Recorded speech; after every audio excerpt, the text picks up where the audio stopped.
Gayatri college Sanchore के online class में आप सभी विद्यार्थियों का स्वागत है।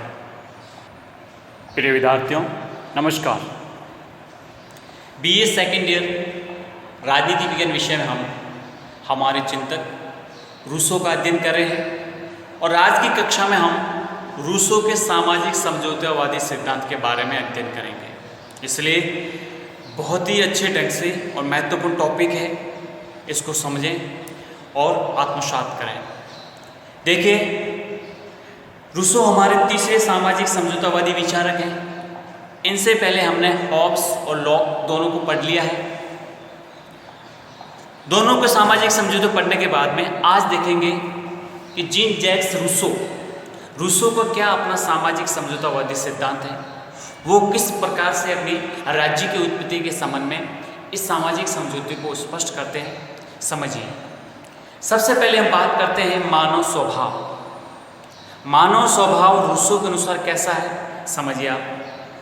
देखो, रूसो कहते हैं कि मानव का जो स्वभाव है वो एक मिश्रित प्रकृति का है, अर्थात मिश्रित प्रकृति का प्राणी है।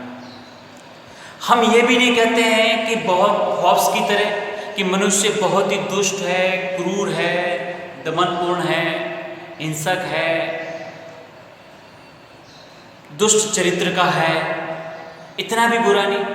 और हम ये भी नहीं कहते हैं लॉक की तरह कि नहीं मनुष्य तो बहुत ही दयालु है, सहनशील है, सहानुभूति वाला है, प्रेमी है, करुणा प्रधान है, बहुत अच्छे गुणों से संपन्न है। ये भी नहीं कहते। हम ये कहते हैं कि मनुष्य अच्छा और बुरा अर्थात सद्गुण और दुर्गुण दोनों ही पाए जाते हैं। मनुष्य के स्वभाव में सद्गुण और दुर्गुण दोनों ही पाए जाते हैं। ऐसा कौन कहते हैं? रूसो कहते हैं। समझ गया? ये मिश्रित प्रकृति कहलाती है। कहने के तात्पर्य उसके अंदर गुण भी होते हैं और अवगुण भी होते हैं। सद्गुण और दुर्गुण दोनों का उसमें मिलन होता है।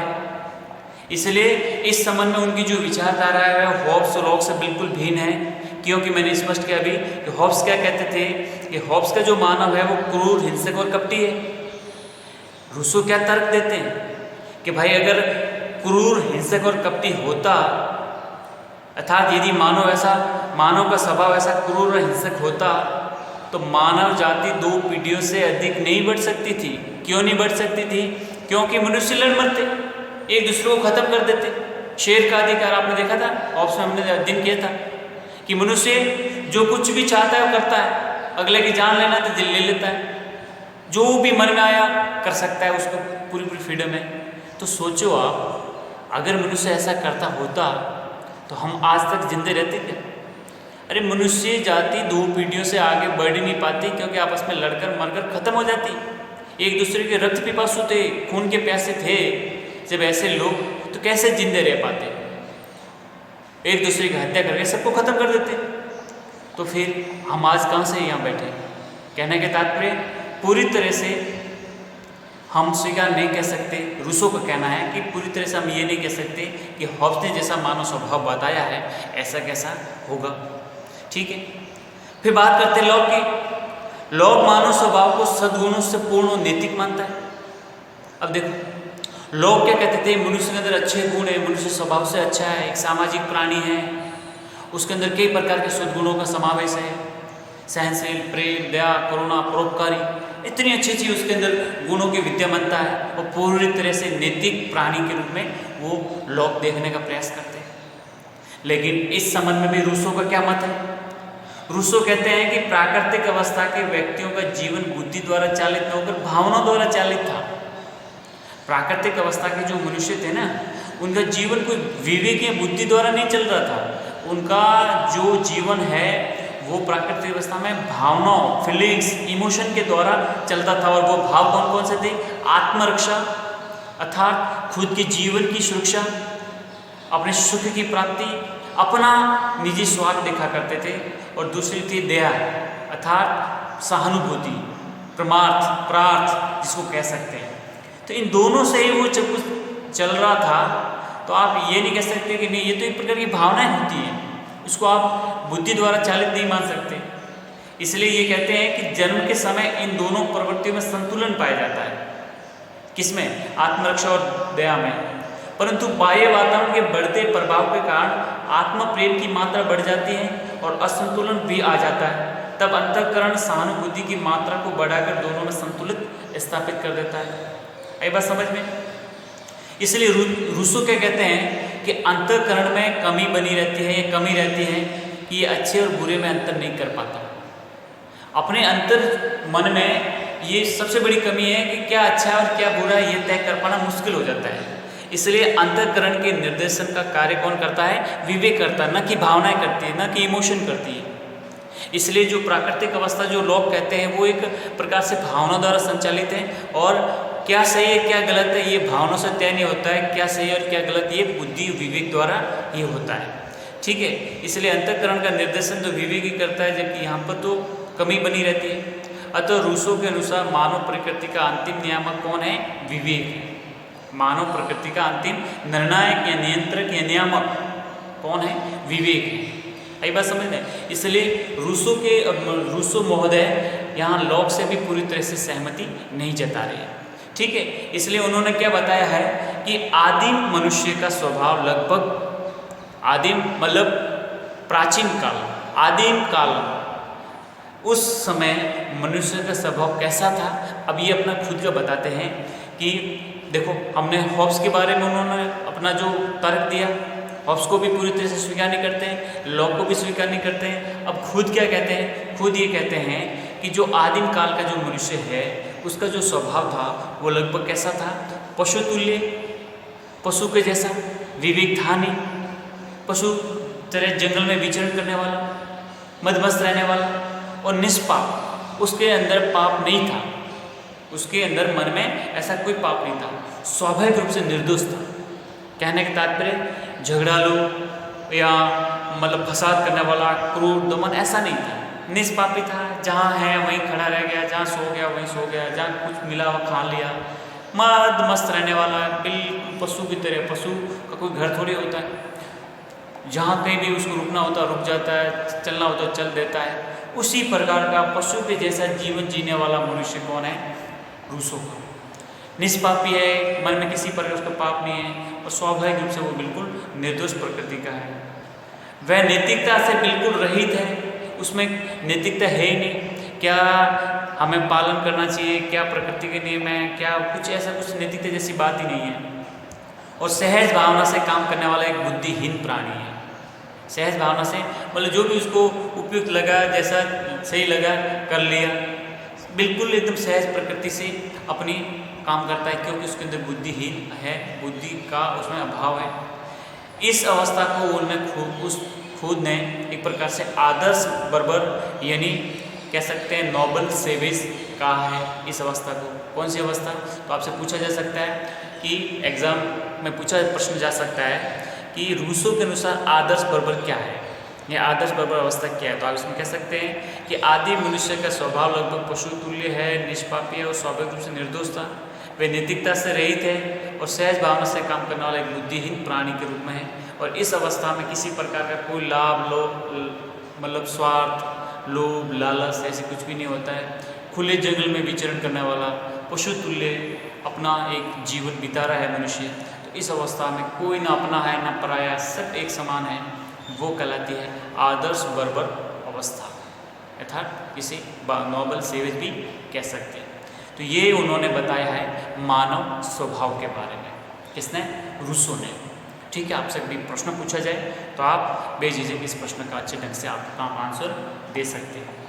ठीक है, अगला है प्राकृतिक अवस्था।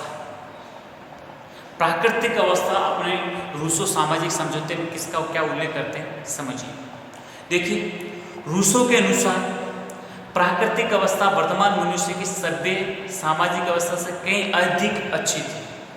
देखो, कल मैंने आपको जब इनका इंट्रोडक्शन दे रहा था तो आपने पढ़ा था प्रकृति की ओर लौट चलो का नारा देते हैं। क्यों?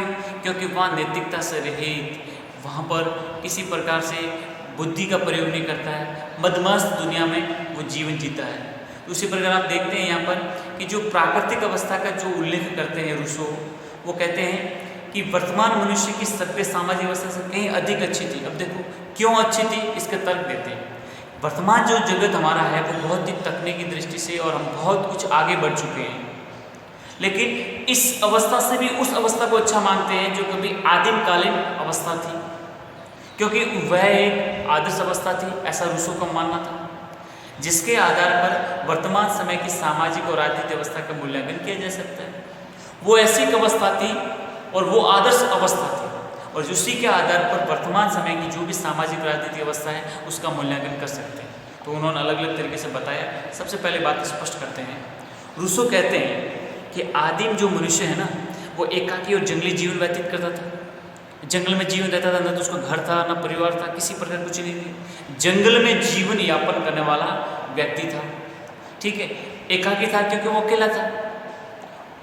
उस समय आदिम समाज में मनुष्यों की भीड़ नहीं हुआ करती थी, बहुत कम मनुष्य हुआ करते थे, तो बिल्कुल एकाकी जीवन, एकांगी प्रवृत्ति से में रहने वाला और जंगली जीवन जीने वाला व्यक्ति था। उसकी इच्छाएं और आवश्यकताएं बहुत सीमित थी। उसको पता ही नहीं था कि मुझे जीवन में क्या करना है, मेरा जीवन में क्या उद्देश्य है, मेरा क्या साध्य है, ऐसा कुछ पता नहीं था। तन बदन ढकने के लिए कपड़े भी नहीं होते थे, कंदमूल घास खा के अपना जीवन व्यतीत करता था। सोचो तो उसकी क्या इच्छाएं होगी और क्या उसकी आवश्यकताएं होगी। इसलिए कह सकते हैं ये चीज़ बहुत सीमित मात्रा में थी और वह पूर्णतः स्वतंत्र, संतुष्ट और सुखी था। कौन?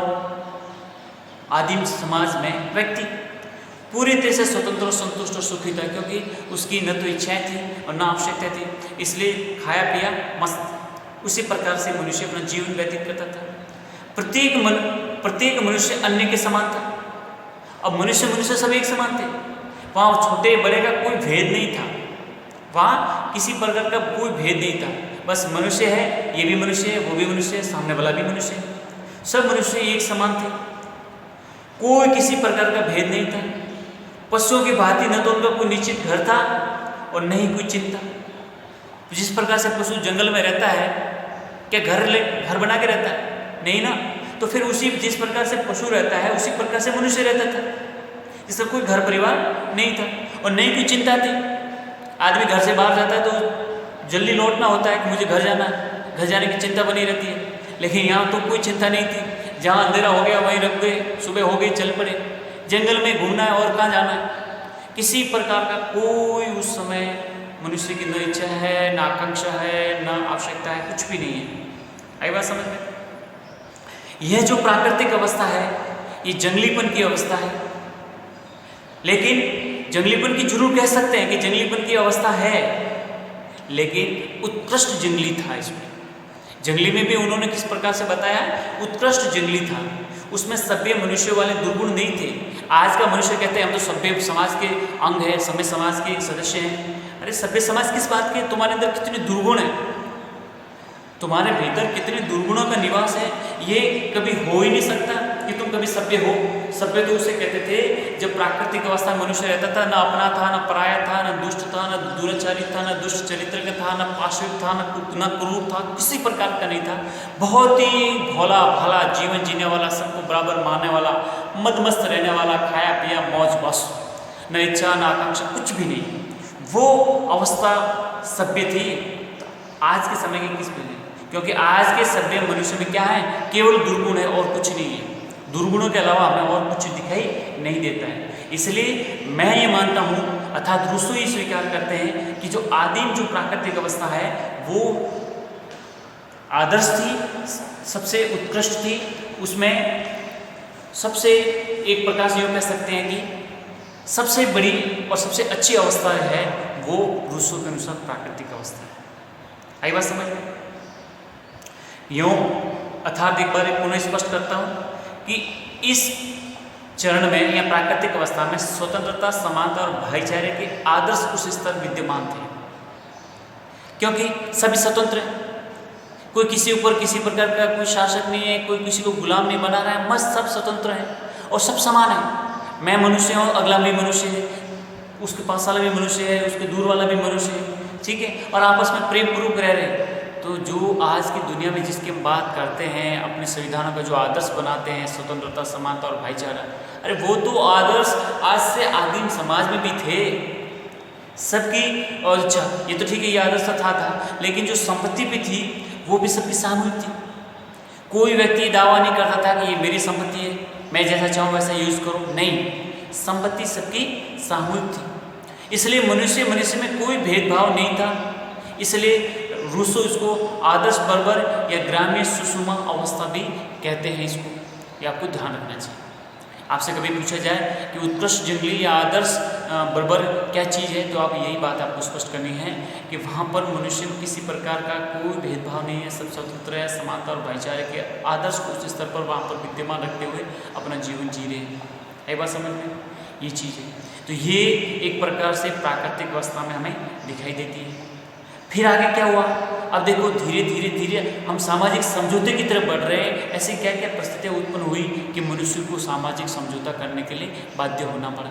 तो देखो, फिर समय के साथ बढ़ते गए समय परिवर्तन होता गया और मानव जाति की संख्या में उत्तरोत्तर वृद्धि होने लगी।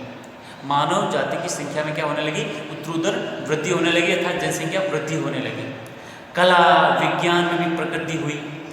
मछली का कांटा, तीर धनुष जैसे उपकरणों का आविष्कार होता है और कुछ हद तक तेरे मेरे की भावना भी उत्पन्न होती है। जब थोड़े आविष्कार शुरू हुए और उनका जो काम है आसान होने लगा, तो उसके अंदर मनुष्य के अंदर तेरा मेरा, मेरा तेरा, इस प्रकार की भावना उत्पन्न होने लगी। ये मेरा है, ये तेरा है, ये मेरा है, ये तेरा है। ज़्यादा तो नहीं, लेकिन कम ज़्यादा मात्रा में हल्की सी ये सुबुगार शुरू हो जाती है। फिर समय बढ़ता है, स्थितियाँ बदलती हैं, परिस्थितियाँ बदलती हैं, सब कुछ धीरे धीरे जनसंख्या में वृद्धि होती जाती है। जलवायु में परिवर्तन होने से भिन्न स्थानों पर रहने वाले लोगों के रहन सहन के स्तर में भी अंतर उत्पन्न हो गई। एक बहुत दूर सीमा में रहता है, एक फिर किसी और जगह रहता है, तो उनके रहन सहन, उनकी बोलचाली, उनकी भाषा, उनकी संस्कृति, थोड़ा हर चीज़ में परिवर्तन आने लगा है। अर्थात यूँ कह सकते हैं कि जो एक प्रकार से प्राकृतिक समानता थी वो अब समाप्त होना शुरू हो जाती है। यानी देखिए आप कि जिस प्रकार से जलवायु और जनसंख्या में परिवर्तन होने के साथ साथ जो लोग रहते हैं वो भी दूर दराज रहना शुरू हो गए। तो जो प्राकृतिक समानता प्राकृतिक अवस्था में थी वो धीरे धीरे समाप्त हो रही है। प्राकृतिक अवस्था की सुख शांति को नष्ट करने का कार्य व्यक्तिगत संपत्ति ने धारण कर लिया। देखो, जो प्राकृतिक अवस्था में मनुष्य को जो सुख शांति मिली हुई थी उसको नष्ट करने का कार्य किसने कर लिया? व्यक्तिगत संपत्ति ने। अब वो जो जनसंख्या बढ़ी, लोगों के इस विचार में थोड़े परिवर्तन आ गए, तो लोगों के मन में क्या हुआ? व्यक्तिगत संपत्ति का भाव पैदा हो गया। अब मानव के मस्तिष्क में मोह ने ऐसा जन्म ले लिया कि उसने सोचा कि वे भूमि जिस पर वह रहता है यदि वह उसकी हो जाए तो उसके बच्चों को नई जमीन खोजने की परेशानी न करनी पड़ेगी। और ऐसी भावना उत्पन्न होते एक प्रकार से उसके मन में संपत्ति रूपी सर्प मानव समाज में पैदा हो गया और इससे फिर उसकी सुख शांति काफूर हो गई। कहने का मतलब मनुष्य के स्वभाव ऐसा है व्यक्तिगत संपत्ति के बारे में, मैं जो जहाँ रहता हूँ ये अगर ज़मीन मेरी हो जाए तो मेरे बच्चे, मेरे परिवार के लिए, मेरे बच्चों को और कुछ खरीदने की आवश्यकता नहीं पड़ेगी। ठीक है, तो इस प्रकार का जो भाव आया तो फिर ये जो प्राकृतिक अवस्था में जो शांति वाली अवस्था थी वो अब अशांति की तरफ बढ़ने शुरू हो जाती है और सबके मन में संपत्ति के प्रति मोह पैदा हो जाता है। इसलिए रूसो कहते हैं कि संपत्ति रूपी सर्प है वो मानव समाज में पैदा होता है। हर कोई व्यक्ति संपत्ति अर्जित करना चाहता है। अब इसे संपत्ति की ऐसी होड़ मचती है कि उसकी सुख शांति क्या हो जाती है? काफिर हो जाती है। काफूर हो जाना मतलब उससे दूर हो जाती है, अर्थात सुख शांति समाप्त हो जाती है। व्यक्तिगत संपत्ति की इस धारणा के कारण प्राकृतिक अवस्था में तीव्र संघर्ष प्रारंभ हो गया। अब व्यक्तिगत सबको संपत्ति चाहिए, जो भी व्यक्ति अपनी संपत्ति अर्जित करना चाहते हैं, तो इससे क्या होता है कि संपत्ति अर्जित करने के लिए इस प्राकृतिक अवस्था में तीव्र संघर्ष प्रारंभ हो गया। शक्तिशाली लोगों ने अधिक भूमि ले ली और औरों को कम भूमि मिली, अर्थात जो शक्तिशाली थे, साधन संपन्न थे, उन्होंने बहुत कुछ जमीन ले ली और कुछ जो गरीब थे, शक्तिहीन थे, निर्धन थे, उनको जमीन कम मिली। तो इस प्रकार धनी और निर्धन भेद पैदा हो गया। एक अमीर वर्ग, दूसरा गरीब वर्ग, ये भेद हो गया। अमीरों ने निर्धनों पर अत्याचार शुरू कर दी, और निर्धनों ने अमीरों के विरुद्ध षड्यंत्र करना शुरू कर दिया। अर्थात निर्धनों ने उनके षड्यंत्र कैसे किया, चोरी हो, डकैती हो, हत्याएं, ऐसे काम शुरू हो गए। इससे समाज में क्या हुआ, दो वर्ग उत्पन्न हो गए, एक स्वामी हो गया, दूसरा दास हो गया। रूसो प्राकृतिक अवस्था की ऐतिहासिकता का दावा तो नहीं करता, परंतु वह जरूर ये कहते हैं कि ऐसी अवस्था न कभी थी न कभी होगी। वर्तमान सामाजिक अवस्था को समझने के लिए प्राकृतिक अवस्था का कल्याण आवश्यक है। इसलिए रूसो का ये कल्पना मात्र है कि ऐसा हुआ होगा, तब जाके ये सब ऐसा हुआ। अर्थात जब ये सभी लोगों में संपत्ति के प्रति मोह जगा और मोह बढ़ते बढ़ते तेरे मेरे की भावना जो बढ़ती गई और जो भी प्राकृतिक संसाधन थे, भूमि थी, सब पर अधिकार जता दिया, तो जो शक्तिशाली थे उन्होंने बहुत कुछ प्राप्त किया, शक्तिहीन थे कुछ नहीं किया। तो समाज में गरीब में अमीर और गरीब दो वर्ग पैदा हुए। साथ ही साथ इनमें दोनों में षड्यंत्र और संघर्ष शुरू हुआ और जो वर्ग सामने आए वो थे स्वामी और दास। तो इस प्रकार से हम देखते हैं कि प्राकृतिक अवस्था में जो जो आगे बढ़ते हैं, जो जो एक प्रकार से समाज में संघर्ष दिखाई देता है।